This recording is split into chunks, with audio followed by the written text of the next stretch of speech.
สวัสดีครับ FC ครับขอโทษครับไม่ค่อยสบายนะครับก็มาดูแค่ตัวเลขเอาก็พอนะครับและ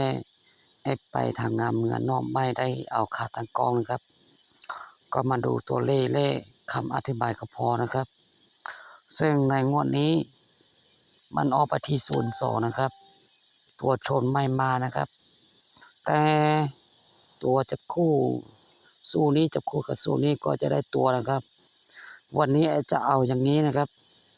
ก็คือเอาสูตรนี้จับคู่กับตัวนี้นะครับถ้าสมาชิกชอบตัวชนก็เอาตัวชนได้นะครับ2สูตรนี้ก็ชนไปที่19นะครับสำหรับงวดนี้ก็จับคู่มาเรียบร้อยนะครับเพื่อมาอธิบายให้สมาชิกเข้าใจทิศทางของเรานะครับก็คือสู้ A นะครับA จับคู่กับ 5A นะครับก็จะได้คู่1 2 3 4 5 1 2 3 4 5ก็จะได้25คู่นะครับแล้วในที่นี้จะเอาแต้มตัวนี้มาคัดเลือกครับแต้มก็จะได้3 4 5 6 8ตัวที่ติดอยู่ในวงตรงนี้ก็คือตัวที่ติดแต้มนะครับให้สมาชิกเข้าใจอย่างนี้นะครับถ้า2สู้นี้ชนไปที่19นะครับจะค่อยอธิบายไปทีละตัวนะครับให้สมาชิกดูเลยเข้าใจทิศทางนะครับ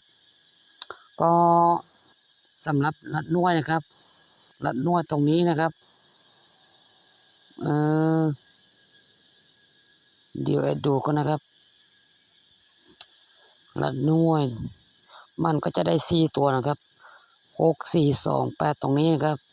ตัวนี้มาจากที่ไหนครับก็คือสู้นี้ครับ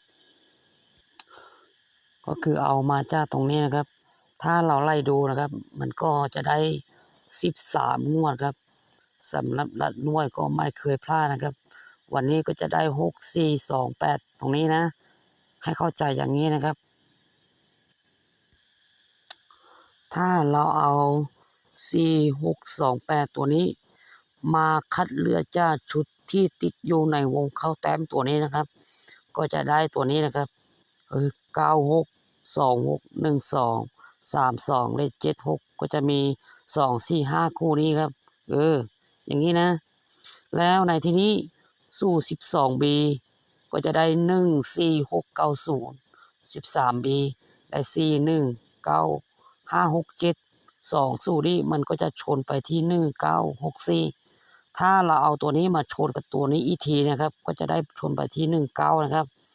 ถ้างั้นตัวเด่นของเราวันนี้ก็จะเด่นไปที่96และ12ตรงนี้นะครับครับคลิปนี้ก็จะมีประมาณนี้นะครับชอบตัวไหนก็ลองพิจารณาดูได้นะครับถ้าไม่ชอบก็ดูแค่ไว้เฉยๆก็พอนะครับ